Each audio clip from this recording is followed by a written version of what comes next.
سارے بھائیوں سے کہوں گا کہ آج کے درس کو ذرا دھیان سے سنیں. یہ جو پورا مہینہ ہم نے روزے رکھے ہیں اللہ کے فضل سے, اللہ قبول کرے.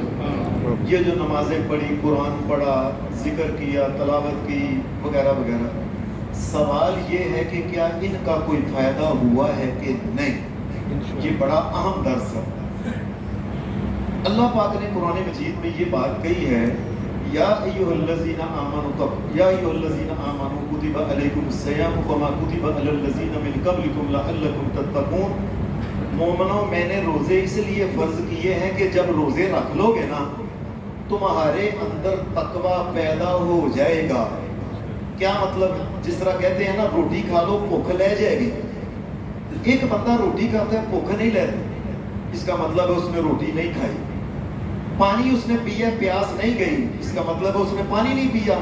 اور ایسے ہی اگر ایک آدمی کے اندر تقوی پیدا نہیں ہوا تو یاد رکھنا اس کو روزوں کا کوئی فائدہ نہیں ہوا.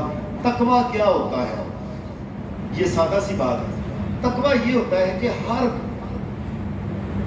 یہ ماہ رمضان کے اندر ہم چھپ کے کوئی چیز کھانے لگتے ہیں تو نہیں کھاتے. کیوں؟ اللہ دیکھتا ہے.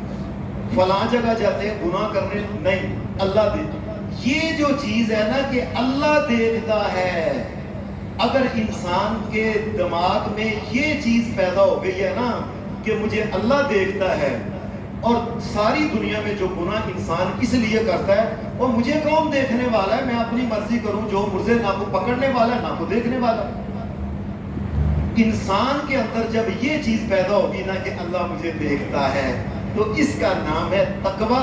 اگر یہ پیدا نہیں نہ ہوئی, اس نے پہلے کی طرح وہ گاہکوں کے ساتھ فراڈ, جھوٹ, بے ایمانی, 2 نمبری, بے نماز, اگر کوئی چیز پیدا نہیں ہوئی تو اللہ کی قسم یہ روزے سارے ضائع ہو گئے, ختم ہو گئے, اس پہ کوئی مقصد نہیں.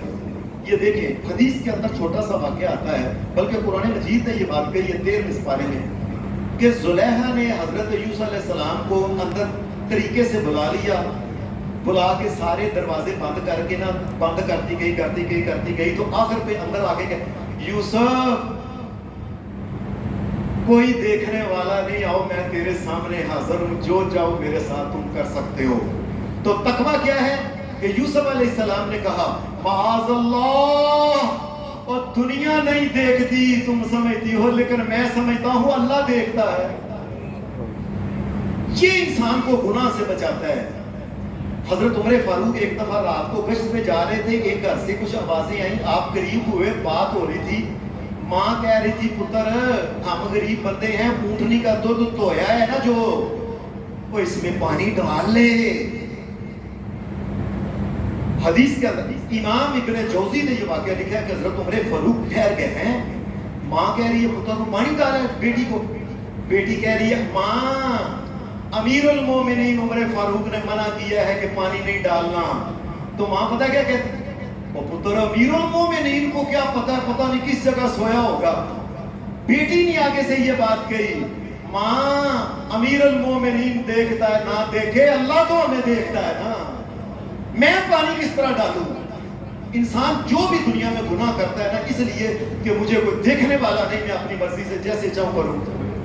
اگر اس کے اندر یہ چیز پیدا ہو جائے کہ ماہ رمضان کے بعد جس طرح کہ وہ کھاتا نہیں تھا, چھپ کے کوئی ایسا کام نہیں کرتا تھا کہ اللہ دیکھتا ہے, اللہ دیکھتا ہے, اگر یہ چیز پیدا نہیں تو یاد رکھنا روزے اس کے ضائع ہو گئے.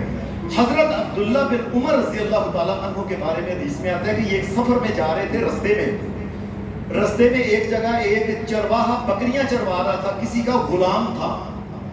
آپ اس کے قریب ہوئے, آپ نے فرمایا ہمیں پیاس لگی ہے, کچھ دودھ دو. تو عربوں کے اندر یہ اصول ہے کہ اگر کوئی مسافر کہے نا دودھ تو اس کو دودھ دو کے دے دو. دودھ بھائی, انہوں نے کہا پیاس لگ, اچھا انہوں نے دودھ دویا, عبداللہ بن عمر نے دودھ پی لیا. آپ نے اسے کہا یار ہم تھوڑے سے بندے ہیں, تیری مہربانی ایک بکری دے دے, چپ کر کے ذبح کر کے نا جتنے پیسے کہتے ہو نا میں تمہیں دے دیتا ہوں. اس نے کہا میرے مالک نے بکری دینے سے منع کیا ہوا ہے, میں بکری نہیں دے سکتا دودھ. حضرت عبداللہ بن عمر کہتے ہیں میں نے کہا وہ تیرا مالک کون سا دیکھ رہا ہے, چپ کر کر کے آرام نہ بکری دے، ہم ذبح کرتے ہیں، وہ تجھے بھی کچھ کھلائیں گے، تجھے بھی۔ اس غلام نے ایک بات کہی، حضرت عبداللہ بن عمر ساری زندگی یاد رکھتے رہے، کہنے لگے، غلام نے کہا میرا مالک تو نہیں دیکھتا، این ذہب اللہ، اے عبداللہ بن عمر میں اللہ کو کدھر بھیجوں جو ہر وقت دیکھتا رہتا ہے، میں تجھے کیسے دیکھوں؟ لوگوں یہ بات یاد، اگر ماہ رمضان کے بعد کسی انسان کے اندر یہ چیز پیدا نہیں ہوئی کہ اللہ مجھے دیکھتا ہے، اللہ مجھے دیکھتا ہے، جس طرح روزے میں وہ احتیاط کرتا تھا، بھائی مانی 2 نمبری، یہ وہ جھوٹ کھانا پینا نہیں کرتا تھا، یہ اگر اس کے اندر پیدا نہیں ہوا تو آج سمجھ لیں اس کے روزے جو تھے نا، یہ ساری کی ساری بھوک گئی، نمازیں اس کی ساری جو تھی نا، یہ ایسے آیا مسجد میں منہ ہاتھ دھو کے چلا گیا۔ اگر یہ چیز پیدا نہیں ہوئی کہ مجھے اللہ دیکھتا ہے تو ہر چیز ضائع ہو گئی۔ اللہ ہمارے اندر یہ چیز پیدا کرے کہ ہم ہر وقت سمجھیں اللہ ہمیں دیکھتا ہے تاکہ ہم گناہوں سے بچیں۔ وآخر دعوانا الحمدللہ رب العالمین۔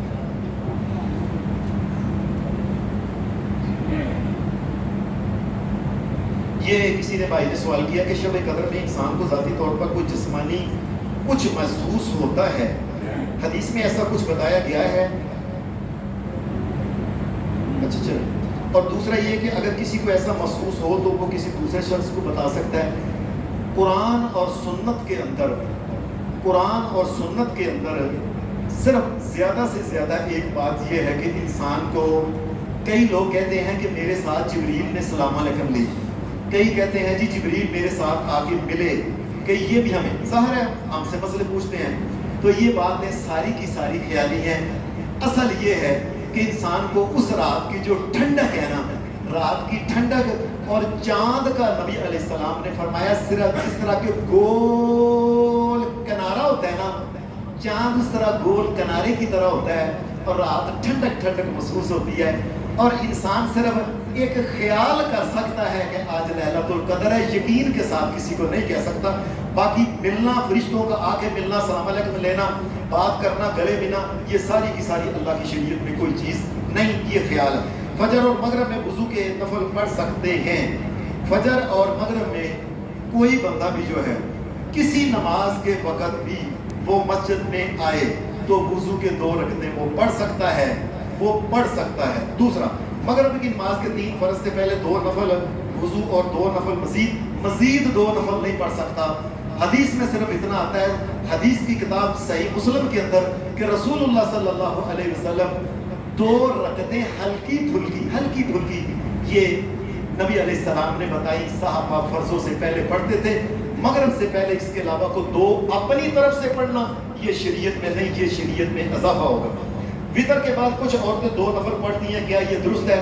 حدیث کی کتاب یہ صحیح صحاح ستہ کے اندر یہ حدیث ہے کہ نبی علیہ السلام کبھی کبھی وتر کے بعد بھی 2 رکعتیں پڑھا کرتے تھے نفل، لیکن کبھی کبھی رسول اللہ صلی اللہ علیہ وسلم وتروں کے بعد بھی پڑھا کرتے تھے، لہٰذا یہ 2 نفل پڑھنے جو یہ جائز ہیں۔ مغرب کی کل کتنی رکعتیں ہیں؟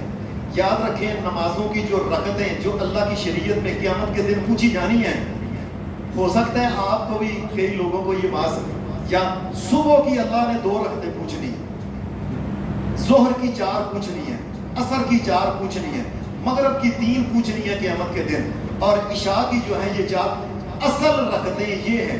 باقی کی اس کے علاوہ جو ہے وہ وتر ہے، وہ نفل ہے، وہ رکعتیں یہ سب کی سب نفلی نماز ہے۔